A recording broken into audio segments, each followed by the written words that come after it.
Halo Physical Lovers, kembali lagi di channel Fisika.net. Hari ini kita bakal membahas konsep peluang. Seperti yang udah kita janjikan kemarin. Kita bakalan bahas konsep peluang gitu kan. Nah, hari ini kita bakalan bahas dua konsep. Baru nanti kita bakalan bahas lagi di lain video. Tetap konsep peluang dan itu secara rinci lagi gitu ya. Well, hari ini kita bakalan bahas peluang dasarnya dulu gitu ya. Baru nanti yang kedua kita belajar konsep dari komplement peluang, ya komplement suatu peluang gitu. Secara gamblang kita tahu PA sama dengan NA per NS, ya. P itu adalah peluang ya, PA itu adalah peluang kejadian A.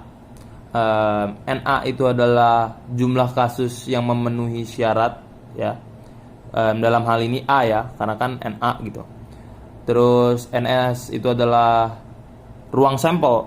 Oke. Jadi kita kasih dulu rumus mentahnya, itu kalian pahamin. Well, sekarang baru kita masuk dalam contoh soal. Oke, kita masuk ke dalam contoh soal.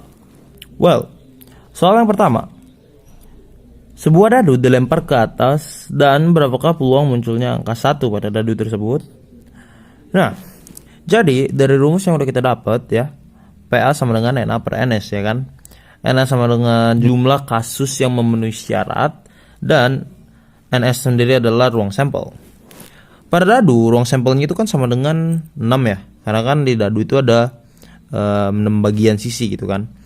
Terus di sini yang ditanyakan adalah peluang munculnya angka 1. Jadi kita tinggal masukin jumlah kasus yang memenuhi syarat cuma 1 ya, yaitu angka 1 gitu kan. Nah, sedangkan jumlah ruang sampelnya itu ada 6. Jadi hasilnya adalah sama dengan 1/6 gitu. Oke, masuk ke contoh soal nomor 2. Well, soalnya seperti ini. Sebuah dadu dilempar ke atas dan berapakah peluang munculnya angka 2 atau 3? Nah, dengan menggunakan konsep yang tadi, kita udah tahu ya, NS-nya sama dengan 6, ya kan? Ruang sampelnya adalah 6. Karena dadu hanya memiliki 6 sisi ya, 6 bagian gitu kan. Jadi, kita tinggal masukin deh jumlah kasus yang memenuhi syarat itu cuma ada 2 angka. Kalau nggak 2 ya 3 gitu kan. Kalau nggak munculnya 2 ya berarti 3.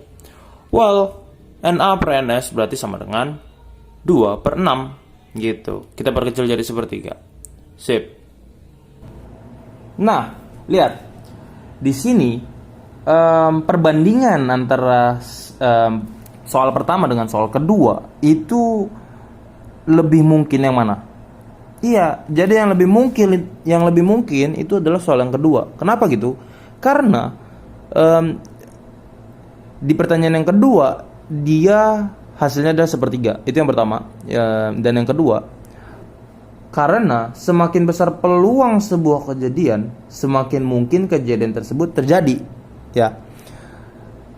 Kalau misalnya ditanya yang lebih besar yang mana? Ya berarti yang lebih besar ya yang pertanyaan kedua ya. Karena kan 2/6 dibanding dengan 1/6 gitu loh. Nah, well, jadi konsepnya itu adalah semakin besar semakin besar peluang sebuah kejadian, semakin besar juga kemungkinan kejadian tersebut dapat terjadi gitu guys. Nah, sekarang kita mau nanya nih, peluang itu nilainya kisaran di mana sih gitu ya. Nah, kisaran nilai peluang itu adalah antara 0, sekecil-kecilnya 0 ya, sekecil-kecilnya 0 dan sebesar-besarnya itu adalah 1 gitu.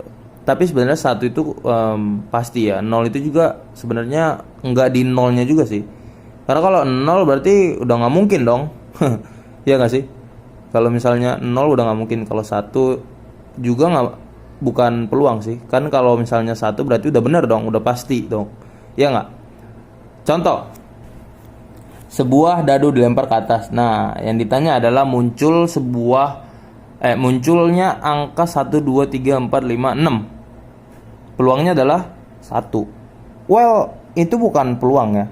Karena udah pasti dong, udah pasti muncul angka yang ditanya dong, ya nggak? Kalau nggak 1 ya 2, kalau nggak 2 3, 3 4, 4 5, 5 6. Nggak ada lagi kan? Iya. Jadi kalau misalnya 1 itu adalah udah pasti gitu ya, atau kepastiannya. Tapi kalau misalnya yang ditanyanya angka 7 gimana? Iya, hasilnya adalah 0. Kenapa gitu? Karena 7 kan nggak ada ya. Jadi 0 per 6, hasilnya sama dengan 0. Nah 0 ini berarti nggak mungkin terjadi dong. Jadi kalau misalnya ditanya kisaran angkanya itu ya dari, sebenarnya nggak sekecil-kecilnya 0, tapi misalnya 0,1. Nah, misalnya di situ 0,11111 sekian gitu.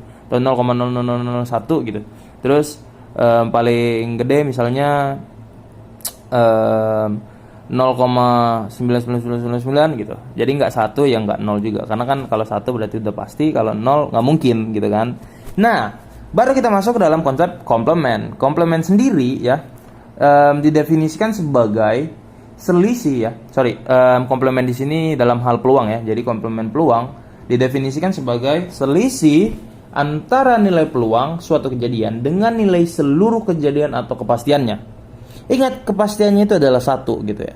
Nah, selisih antara peluang dengan dengan kepastiannya itu adalah komplement, atau 1 minus PA sama dengan PA komplement. PA komplement itu gimana sih maksudnya? Gini, misal sebuah kejadian itu memiliki peluang 90%. Nah, kalau misalnya kita tambah dengan 10%, berarti dia sama dengan 100%. Benar nggak? 90% itu adalah peluangnya. 100% itu adalah kepastiannya. Karena 100% udah pasti kejadian dong. Iya nggak? Itu sebesar 1 kan? Iya kan? 100% itu sama dengan 1 kan? Nah, 10%-nya itu adalah komplementnya. Gitu. Jadi kalau misalnya 90% ditambah 10% kan hasilnya 100%. 10% itu dari mana? Nah, komplementnya. Jadi konsepnya, sebuah peluang ditambahkan dengan komplementnya itu sama dengan 1, atau udah pasti, atau gimana ya? Ya pokoknya udah pastilah, udah pasti gitu ya. Udah pasti bakalan kejadian. Nah, jadi rumusnya adalah P A komplement ditambah P A sama dengan 1, atau PA komplement sama dengan 1 minus PA, atau yang tadi itu udah disebutin. Oke, kita pakai satu contoh soal. Misal, peluang siswa A dan B lulus SBMPTN berturut-turut adalah 0,98 dan 0,95. Peluang siswa A lulus SBMPTN dan B tidak lulus adalah, oke, di sini kita tahu peluang siswa A lulus SBMPTN sama dengan 0,98 dan peluang siswa B lulus SBMPTN itu sama dengan 0,95, ya kan? Berarti PA sama dengan 0,98, PB sama dengan 0,95.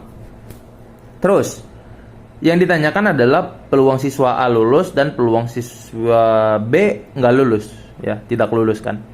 Jadi, PA sama dengan 0,98 udah dapat gitu ya. Karena kan peluang siswa A lulus sama dengan 0,98.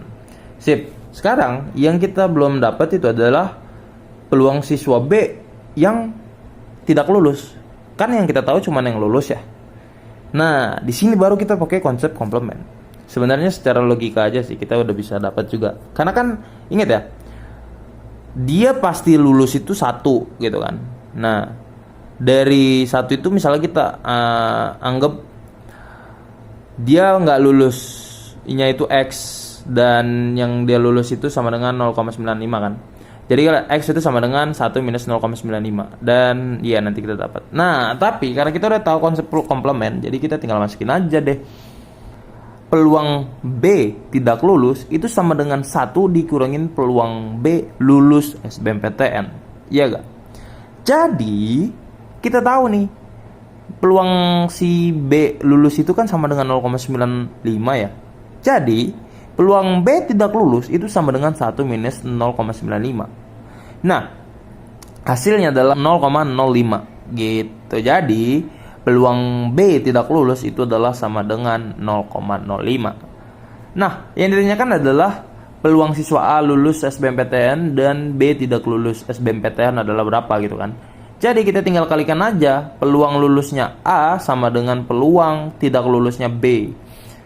Jadi PA dikali PB komplement sama dengan 0,98 dikali 0,05 sama dengan 0,049. Nah, hasilnya adalah 0,049. Gitu guys. Jadi kalau misalnya ada soal kayak gini kalian tinggal ya sebenarnya pakein logika aja sih.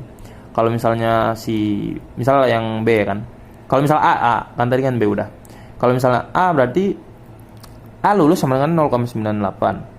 Terus ya kalau yang ditanyakan gak lulus berarti sama dengan 0,02 gitu kan ya.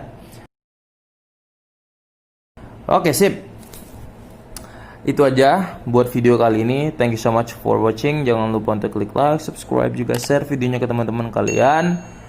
Dan maaf kalau misalnya ada salah-salah kata.